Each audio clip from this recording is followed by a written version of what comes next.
Welcome to Author Interview with your host, Darby Cappillino. Today's guests, authors Stacey Schaller and Reverend Alvin D, share their new book, An Angel's Blood. I think my bottom line message is no life is a throwaway life. The age group I think that could be most impacted is those teenage years. I mean, it would be a very powerful read for a teenager and her parents. And now to the show. Were you able to look at the story at all? Yes, I was.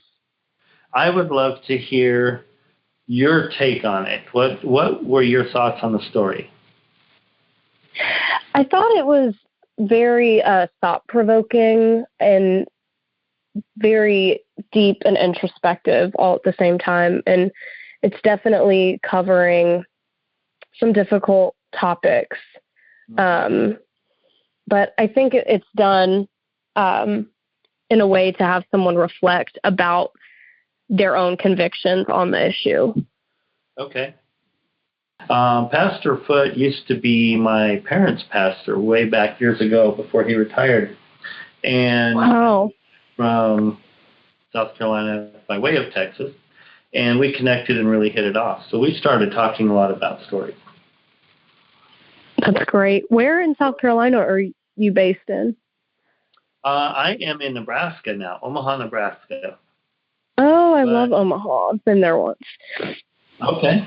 Yeah, it's a cool town. I actually think Lincoln has maybe a cooler vibe as a town, but Omaha has maybe a lot more opportunity and a lot more variety of things that we can be involved in and so forth. But I like both cities. I'm a country boy, though. My idea of heavy traffic is waving at 5 tractors on the way by, and I get up in this and there are no tractors, and there are like 500 vehicles packed on this long stretch of parking lot, apparently.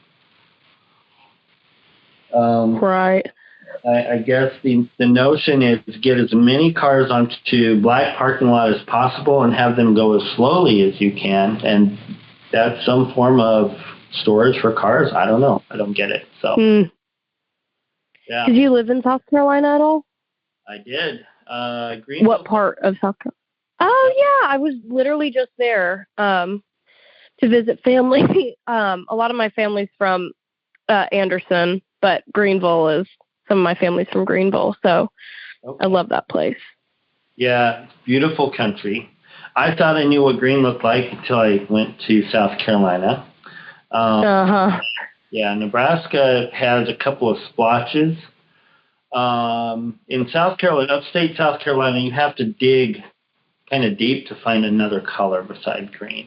Everything is right. Rainforest almost. It's really beautiful out there. I do know where Anderson is.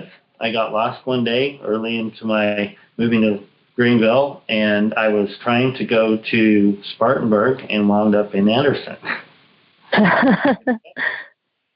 So, yeah, fun stories out there.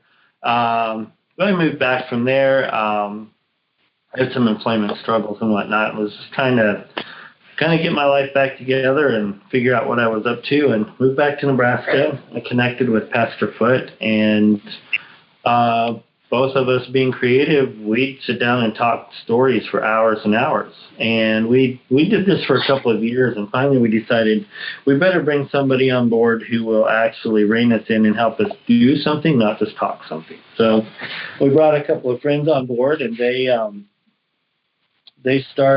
helped us keep focus. But Pastor Foote contributed some really cool characters to the book. The screen.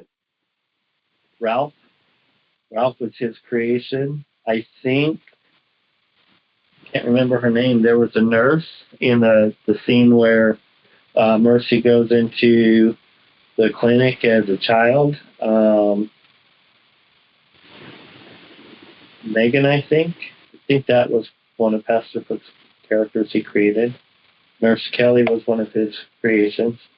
And did you read the whole book or skim through the whole book? Yes, I skimmed through the whole book a while, well, when you first sent it to me, and today looked over it again, and I was wondering too, like, An Angel's Blood is a very gripping title. Did you come up with that title? Did Pastor Foote come up with that? And how did you come up with that title?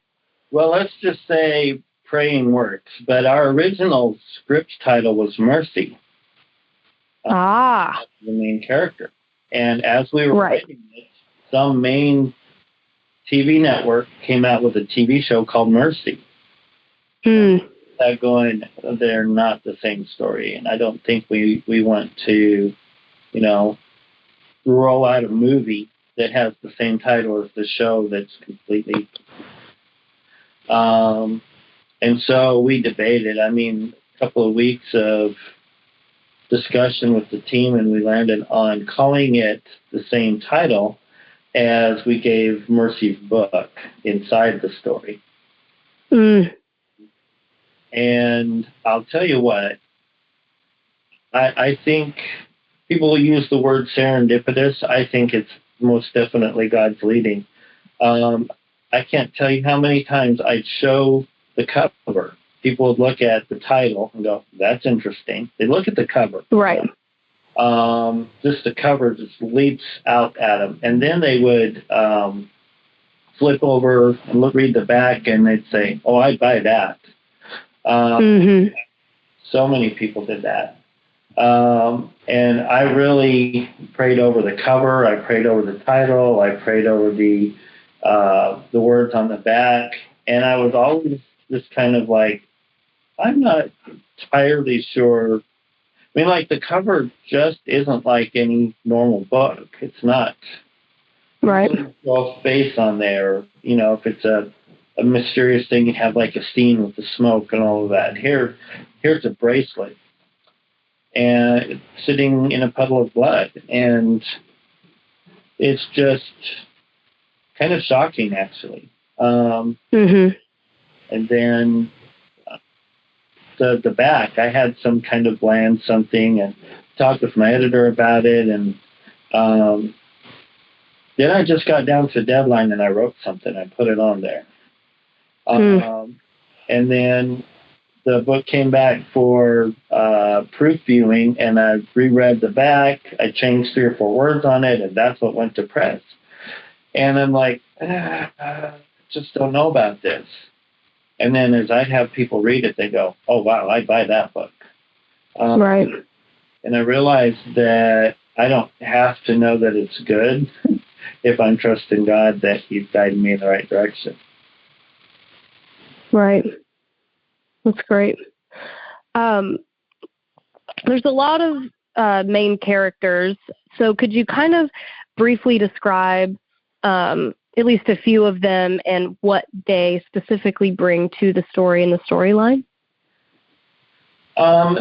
Typically in a novel, you'll have like a hero or heroine and some supporting actors. And it turned out, this was unintentional on our part, but the dimension of the story was such that it actually led to 3 main protagonists in the story. I think that originally when we started writing it, so we have Mercy, who is the teenage author that's mentioned on the back of the book. Mercy Patterson. She's exposing basically a crime with a book of hers, a crime that has gone unpunished. It's been shuffled under the rug to some degree. And then you have the Pierce, who basically works for the company that is trying to hide this stuff. And she's kind of stuck in between her conscience and her job. And it doesn't seem like that at the outset. She seems like an antagonist. And when we first started, I viewed her as an antagonist. And even as I wrote the book, the novel version, I viewed her as an antagonist. But as I was going back through it for the edits, I realized that Cindy's not an antagonist. Cindy is a protagonist. huge swing throughout the book. I even talked with my editor. I thought maybe Cindy might be the main protagonist, but my editor's like, no, I think Rachel is, and Rachel is Mercy's mother. Right. And I realized after talking with a couple of people, my editor and a couple of other early readers, that depending on the person's viewpoint who reads it and their life experience, they're going to say the story is about the particular character they identify with most. Right. I never saw that coming. Yeah. That was just not something that I anticipated. I just wanted to make a powerful, heartfelt story that dealt with a very, very difficult issue in a truthful and kind way. And so we very specifically didn't demonize anybody except, the real villain in the story. The guy who basically refused to be redeemable. And I don't know how closely you read it, but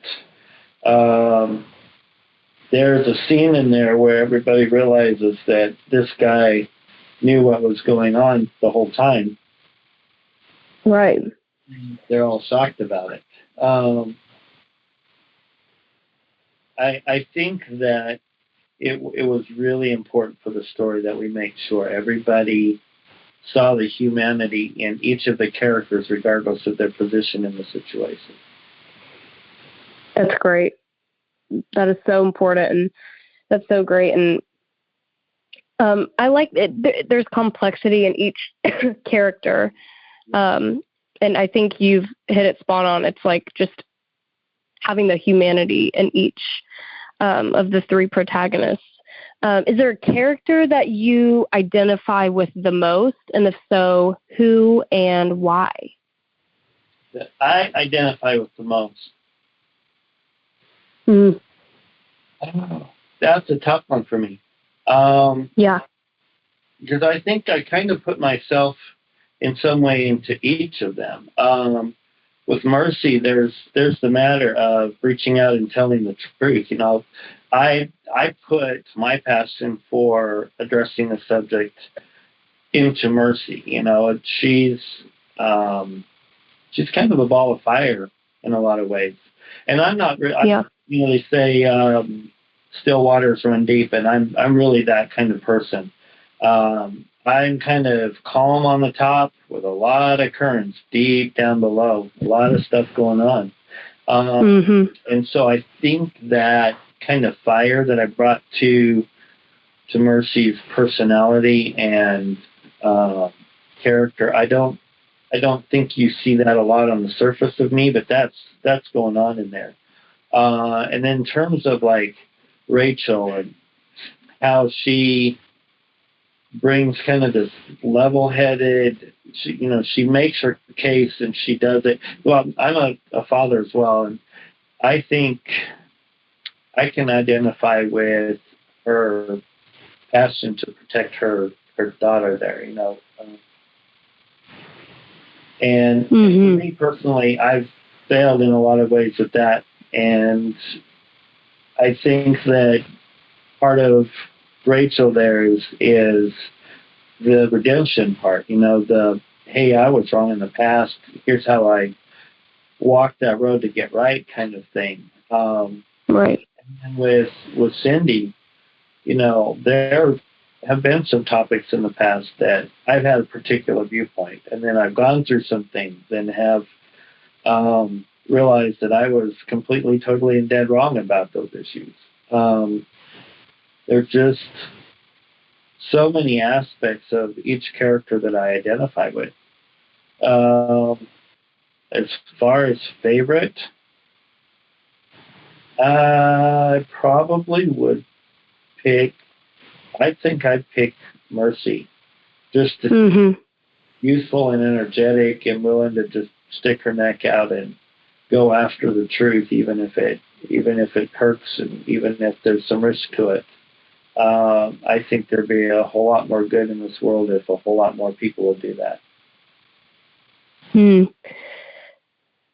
That's great. Did you come up with the name Mercy for her, and was that an intentional decision? Because that was going to be the initial title of the book, right? Yeah, it was an intentional decision. I think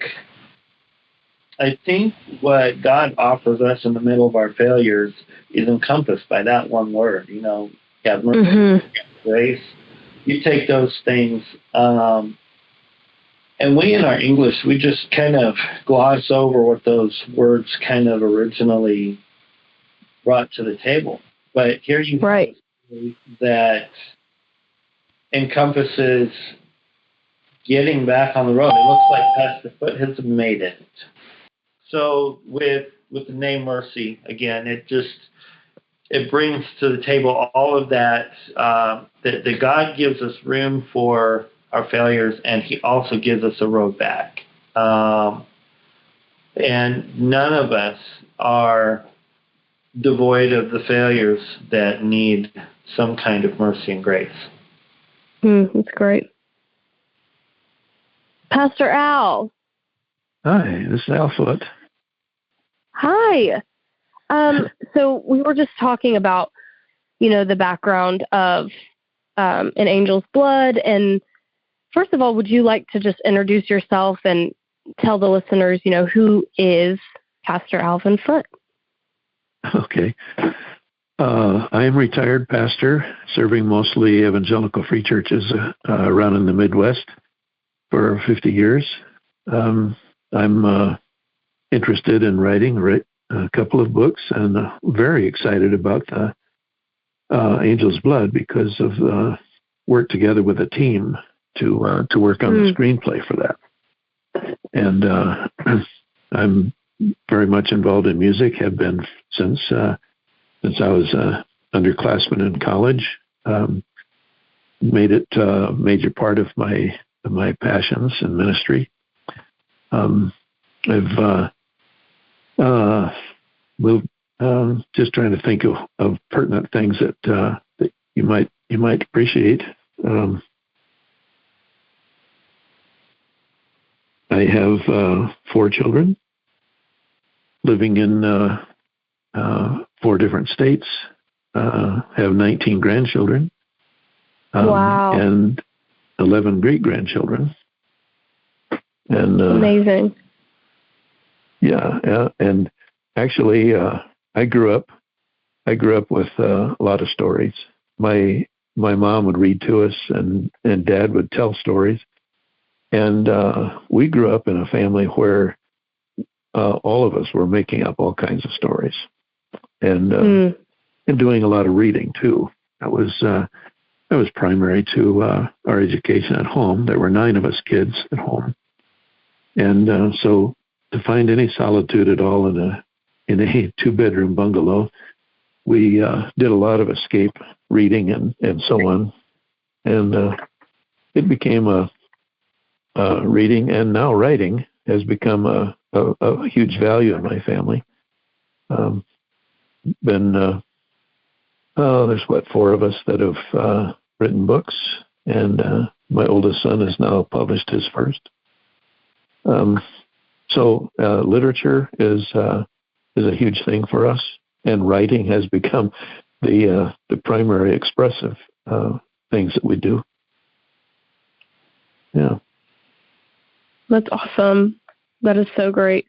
So, what role did you have in the creation of this novel? In the novel, we took a lot from the screenplay that Stacey and I and a few others were working on. Stacey was the brains behind the whole idea. Is there any particular scene or scenes that you feel like are very impactful? And if so, what are they, and why do you think that they have such an impact? I think for me, the one where Rachel and Cindy are going at it on stage, and they're talking about Cindy's talking about all of the things that women lose out on if they have an unplanned pregnancy, choose an adoption or whatever. And Rachel throws out a line there that no matter how many times I read it, it always brings me to tears. And just the motherly pride, the protectiveness, the adoration of her daughter, all of these things, it's all encompassed in this one statement that I know when we make the movie, I want that moment to fill the screen with that emotion because I recognize just how truly valuable kids are and, how much they bring to someone's life. Right. And I think my second favorite is that moment I don't want to spoil, right near the end of the, right at the climax. Yep. Sorry I got interrupted. I wondered if you had a connection issue. So, yeah. I was just asking about if you have a favorite scene and what you think the most impactful scene is, and what you're excited for, what scene you're excited for in the screenplay. Okay. There's a number of scenes that are catastrophic in some ways, very traumatic. At the time we were writing the screenplay, I was an emergency medical technician on a volunteer squad, and had opportunity to see really traumatic events and address them. And there are some of those that type of thing in the book, and it's inevitable with the conflicts that are represented. But yeah, some of those are really bring the conflict in the book to a head, and then when it happens, it refreshes the direction of the whole impact of the book.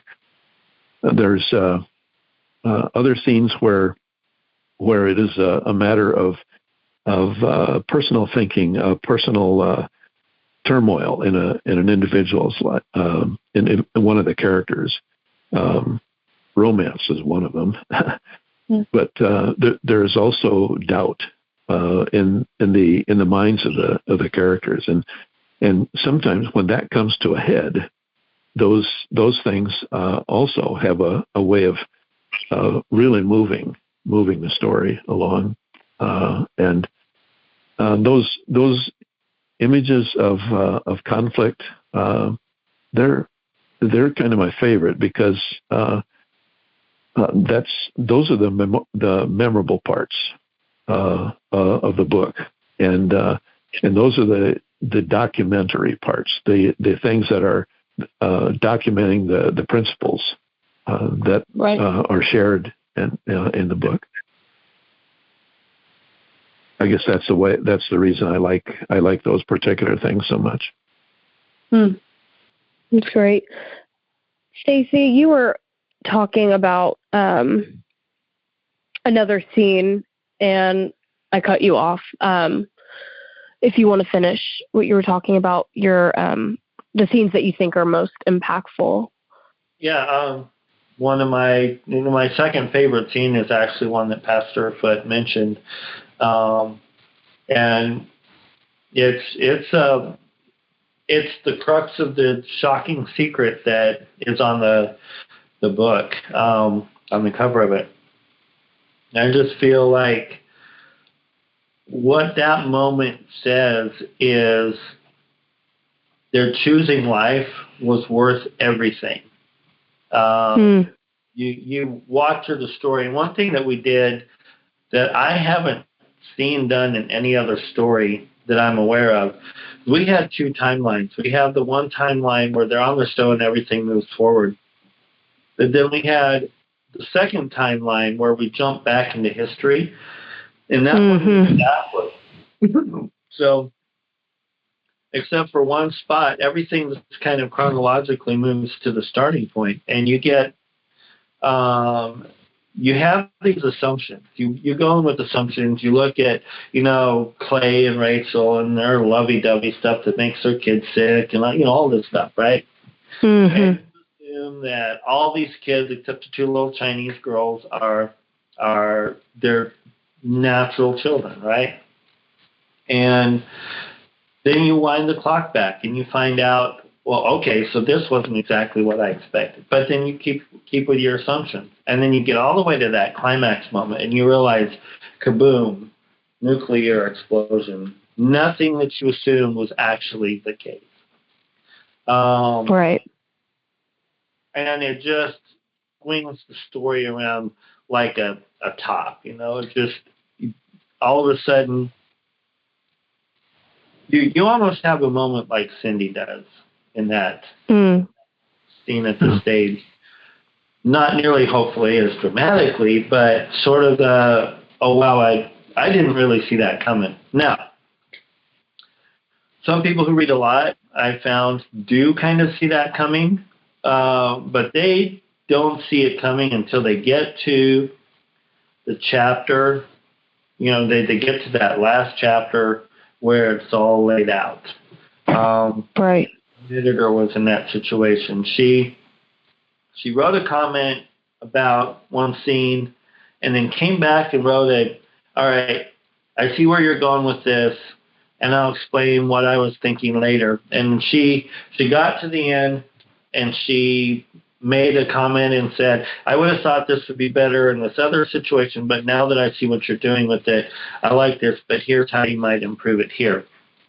And so even with the good avid reader who really gets story pacing and all the beats of that, these things come as a really big surprise. They're not just, they're salted in the story, but you don't see that till the second read, and I find, even though I wrote it, as you write a story, you forget things.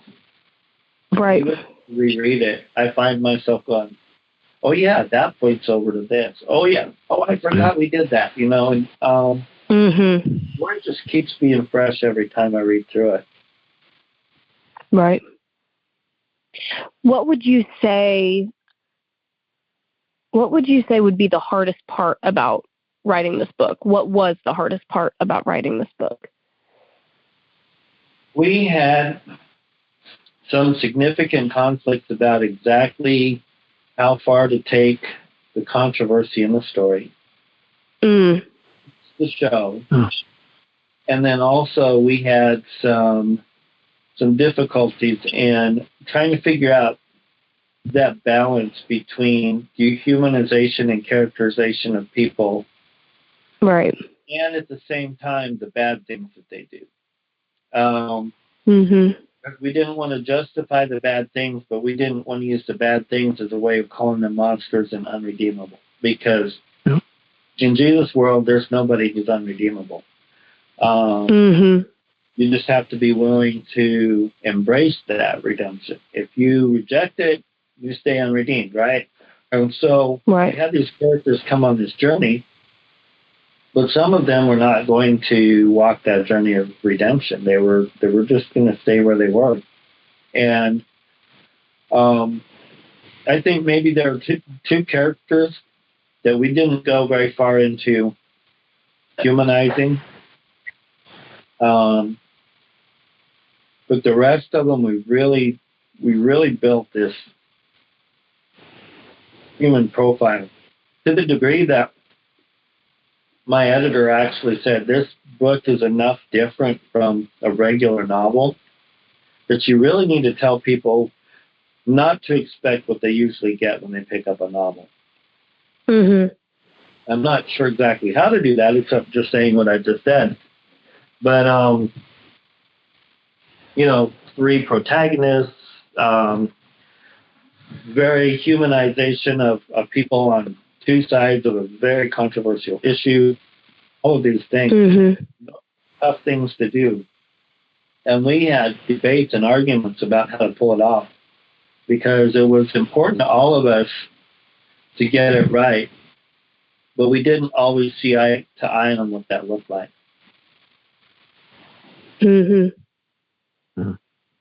Yeah, because you were talking about the two different timelines, the three different protagonists, and just dealing with this controversial issue in different ways. Is there anything else that you would consider unique about this novel? One in particular, this was brought up by several editors that I interviewed before I landed on the very wonderful and very capable Dory Harrell. I want to give her a shout out. Almost all of them mentioned this reads like a screenplay, not like a novel, and they're correct. I was pretty jazzed that they saw that, but I wasn't so excited about that they wanted to like scrap it and turn it all into something completely different. Right. Didn't want the novel to stray very far from the movie because we want them to tie together. When we go make the movie, we want people to look at it and go, all right, yeah, that's the same thing. Is we want the impact. We want the message there. We want to save lives. We want to bring healing. We want people to step out and, like you said, take some introspection. We're not trying to beat people over the head with this. We want them to pull back, think about what their position is and why, and what does that mean, on both sides of the table. For one, the way Rachel and Mercy respond to Cindy after the big blow up, that hasn't in the past been the kind of response I typically see from people on the pro-life side toward people who've been on the other side. And people on the pro-abortion side or pro-choice or whatever they want to call it at the moment. I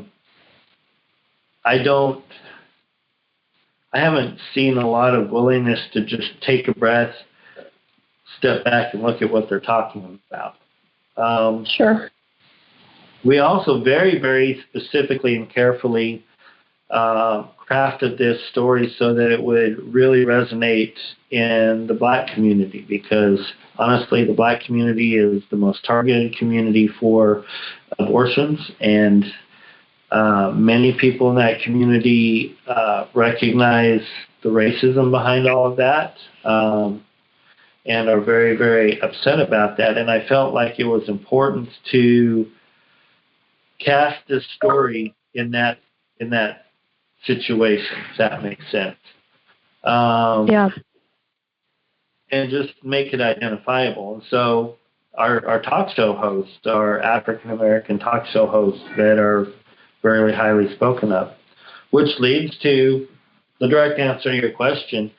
One of the big differences between this book and most other novels is that we don't just pick a viewpoint in a chapter and just this is this one person's perspective and this is how they see it, and everybody else just kind of bounces into them at one point or another in the course of the scene.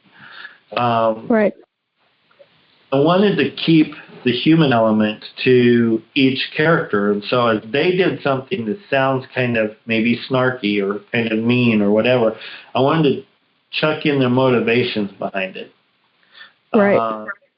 That helps people. I believe it helps people understand the emotion behind the words because people read into something the way they see it. And so if I can give them the way the character sees it, then it helps them get what that response is about. And so you have these bounce arounds to each character. You get in each of the characters' heads, and that's just not something that typically happens in a novel. Totally. Al, is there anything that, sticks out to you about what makes An Angel's Blood unique? Is there any other things you would like to add? I'm kind of new to some of the aspects of the conflict going on, and personalizing it for me. I mean, putting myself into the characters and in relationships among the characters was the thing that really attracted me to the whole story. As far as there are many different approaches and different perspectives among the characters, and I thought that was more real in terms of just the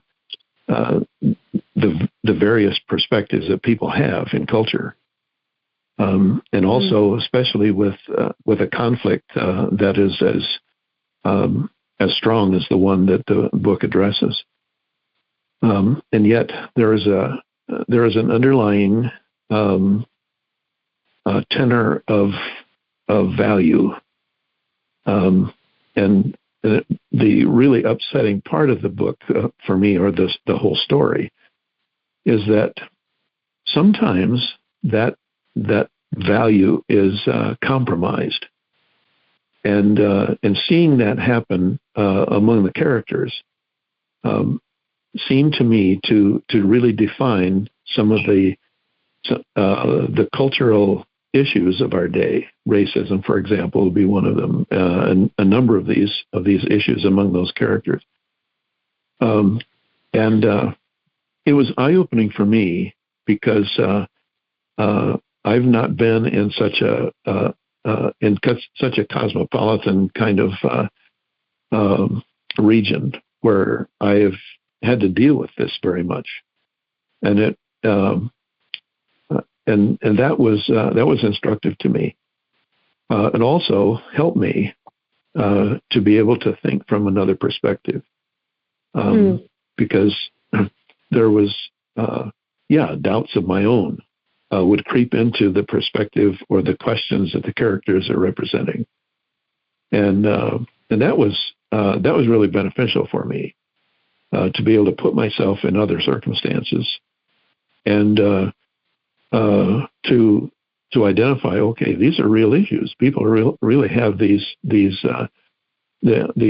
tension going on, and not only just the social tension, but this is a whole cultural movement. Many of them, and right. So the conflict among the characters, to me, was just added to the sum of the whole, and then.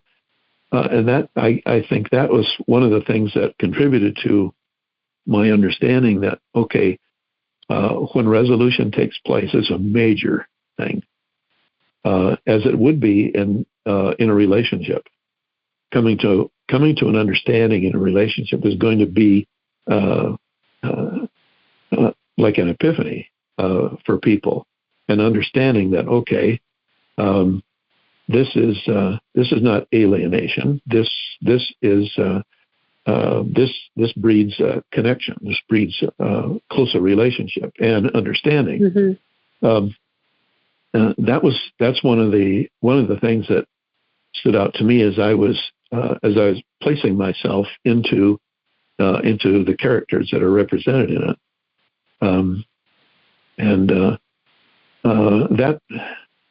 that was a great deal of its impact and attraction for me, because I'm kind of a people watcher anyway, and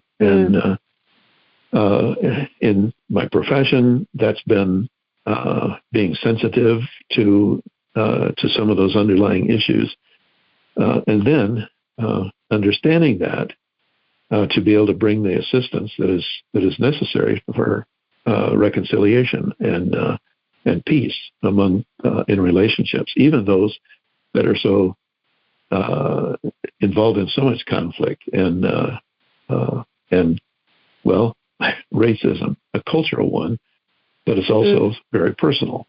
And coming to that recognition is is a great thing for me, to be able to see that and then see characters say, oh, okay, well, I maybe couldn't quite get there, but for you, Right. but for your input.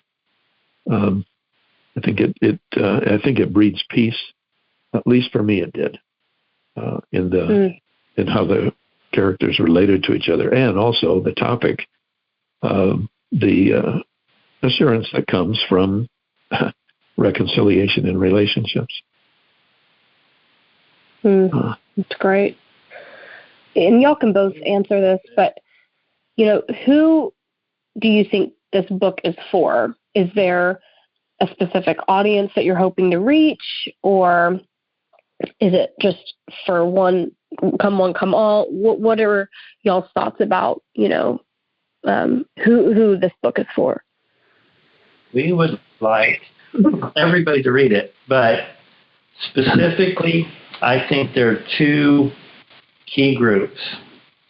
One is primarily young women who are in the range of making this choice. I would say three, actually. Young women who are in the middle of making this choice. So like 13 to 34, basically. You have women who have made this choice and have endured a lifelong of hurt. I've already sold copies to people who had said, hey, I went through this years ago and I struggled and I want to support this. So you have those that are looking for healing in the middle of this.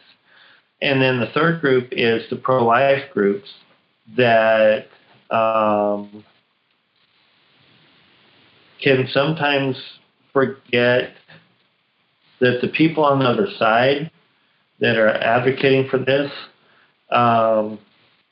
most of them are, they're just following a line. They're following the marketing that they're sold, And even if the people in the industry, we have Abby Johnson, who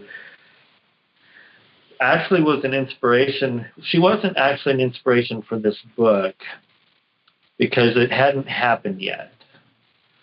But shortly after we wrote the screenplay,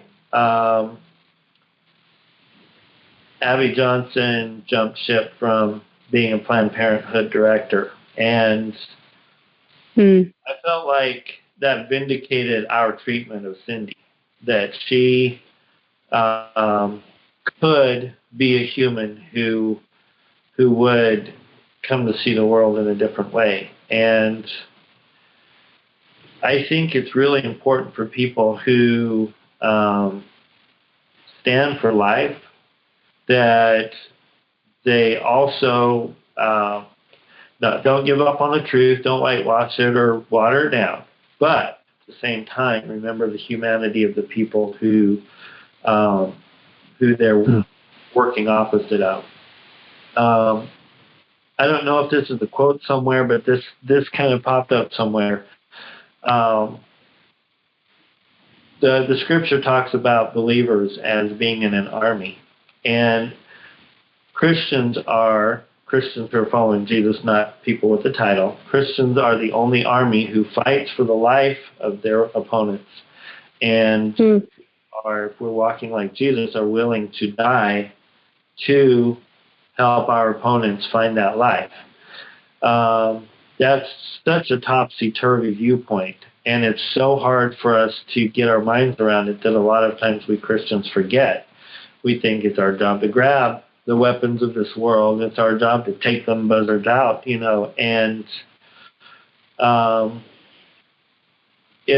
our job is to show compassion.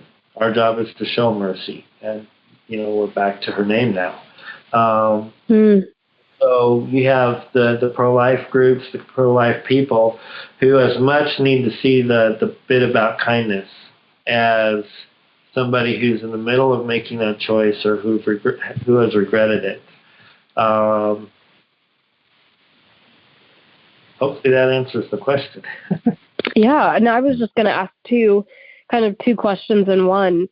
What do you hope to communicate in this story? And, with the audience, if there was one takeaway that you would want, each reader or watcher to have after experiencing this story? What would you want that takeaway to be? I think my bottom line message is no life is a throwaway life. It doesn't matter whether they're born or not. It doesn't matter what their history is. It doesn't matter what their background is. Every single person is made in the image of God and has a shot at redemption and has a shot at a new life. And we don't get to throw anyone away, period, just because we don't like their situation. They're not born. Whether they've, committed crimes, whether they've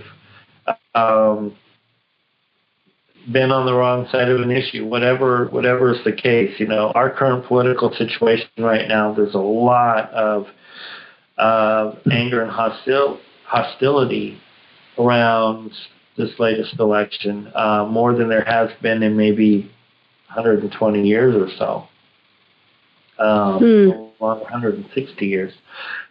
And we could, if we don't find a way to show kindness in the middle of all this, we could watch our country burn down right before our eyes. It's like setting fire to your house and hoping not to get burned up in the middle of it. We need to get back to treating each other as humans and having real conversations. One of the things we very, very carefully did is made sure that we didn't set up any straw men to beat down.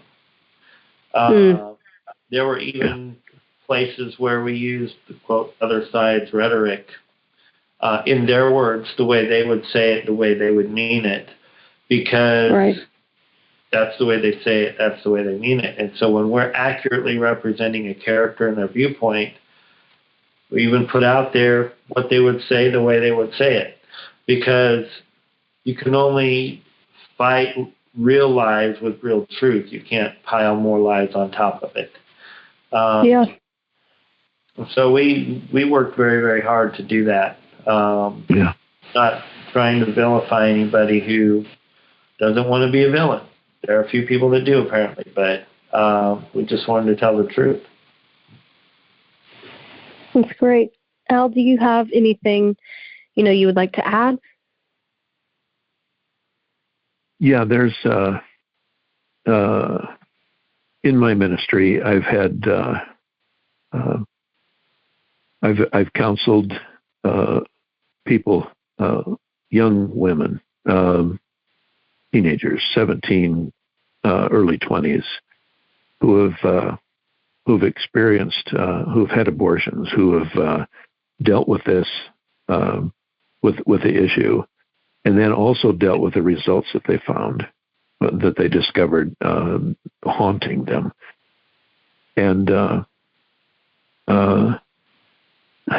it's a difficult process to over time to find a peace that they've always looked for, to find the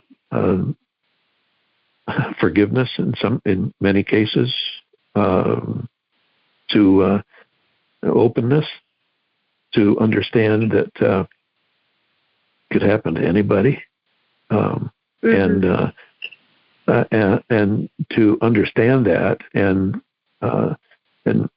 that's been an issue that I've faced when I'm counseling, because those things get something like those things. People are desperate before they'll even talk about it. Right. And so when I hear it, when they share it with me, this is often their this is the root of a consideration that could be really catastrophic, not only for them but for the families and culture. So the stakes are high in right. circumstances like these.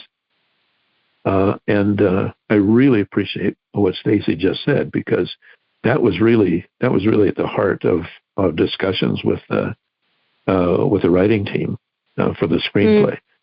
And then also as to, okay, what will this scene look like, and how will people understand that? Right. And yeah, like he mentioned, we had disagreements in that, but we also understood that, in fact, maybe not so much as I do now, that the stakes are really high. Personally, with people who are really grappling with this, and the especially here in the last few years, with reversal of Roe versus Wade, and all of the ramifications of state laws, and it's been an amazing discussion among our own in our own culture about it. So right.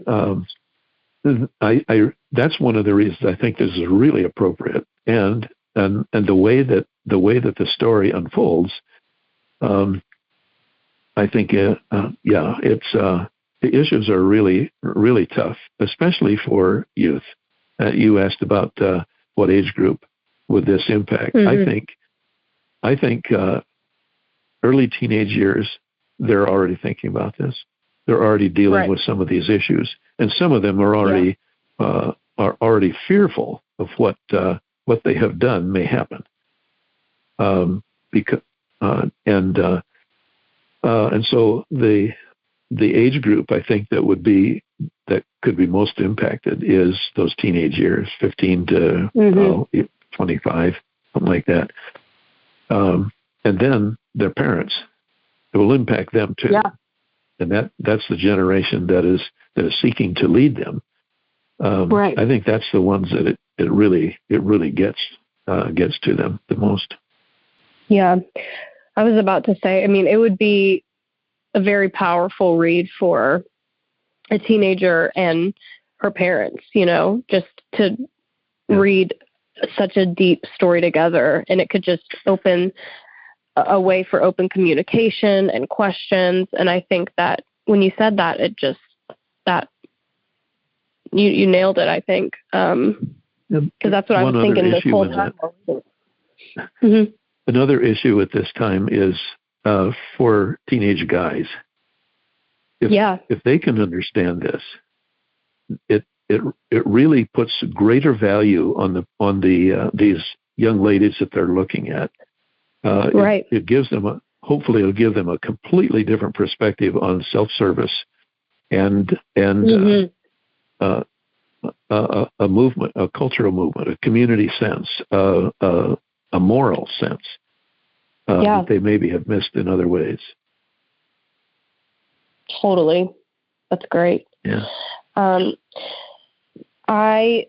one more question I would ask is, what is next with this story? And, what are the future plans that you have with An Angel's Blood? And y'all can both answer that. Well, on my side, as far as the novel goes, Pastor Foote and I have kind of gone on our journeys, and we're each working on different projects separately right now. But there is plans in the works to do an audiobook version that will kind of be like a radio theater of the air kind of feature that will be available on like audiobooks and some other places. We're batting around the idea of doing a graphic novel version to come with to go to some of the younger readers and do it in a more engaging way.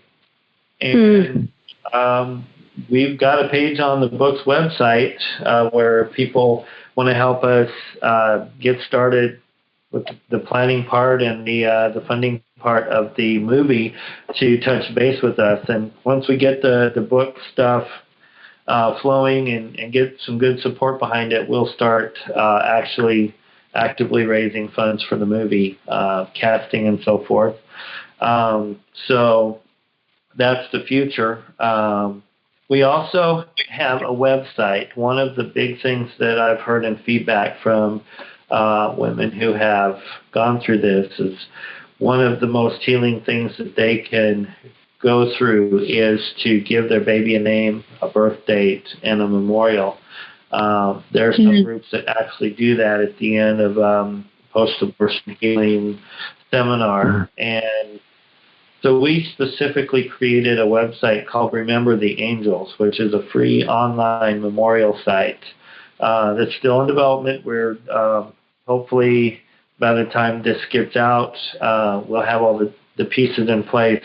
But even until then, you can visit remembertheangels.com, and you can at least sign up to be notified when everything goes live. And that's going to have a place where people can create memorials, not just if they've had an abortion, but it's going to be a place where if you've lost an infant to abortion, to miscarriage, to SIDS, to cancer, anything like that, where it's a life taken too short, and you barely had the opportunity to name and give the child the recognition or whatnot. We want this to be a healing place for mothers.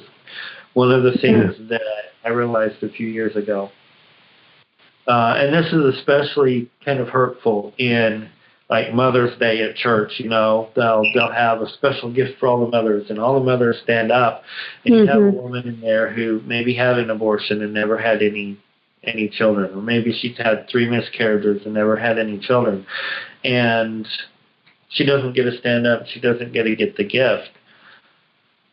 If the child lived till, say, 7, say you had to have one daughter and she's killed in a bicycle accident at 7, do people ever say, "Oh, you're not a mother"? I don't think so. So why do we treat somebody whose child didn't get to 7 as if she's not a mother, even though there's a child somewhere in heaven or existence, right, that came from her? I think that is unkind, and I think that this site, Remember the Angels, helps women realize they are mothers and that they can move forward and find some healing and hope. There will also be resources, and if anybody who watches or listens to this interview has resources that are in any way related to abortion, life, or, we're not promoting getting abortion, but, post-abortion care, emergency pregnancy, unplanned pregnancy help, whatever stuff that you can offer to women who are stuck or feel stuck. We'll have a place on remembertheangels.com where women can find the resources that suit their needs. So just contact us and we'll help get that up there. And I think that pretty much covers the forward plans for this. Amazing. Thank you, guys. That was great. Thank you for sharing your heart. The only thing I would have left to say is check out An Angel's Blood on Amazon. We'll have it on Barnes & Noble. It will also be available through the standard book distributors. If you've got a store, if you've got a bookstore, reach out to us. You can get this book on your shelves, whether you're selling candy bars or cars. We can get this book to you, and you can get it out to the audience. Just reach out to us. You can visit angelsblood.sbs as Boy Sam. You can also visit ladodipress.com. It's LDODIPRESS.com. And just drop us a note. Let us know how you want to be involved and how you want to take this story into your community, and let's work together. Let's change the world.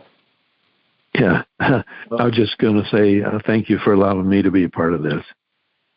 Absolutely. Well, you've been a part of it the whole way, so I just want to leave you out. It's a revisit to a great process that I really that is really pleasant for me to do, to be a part of. And I'm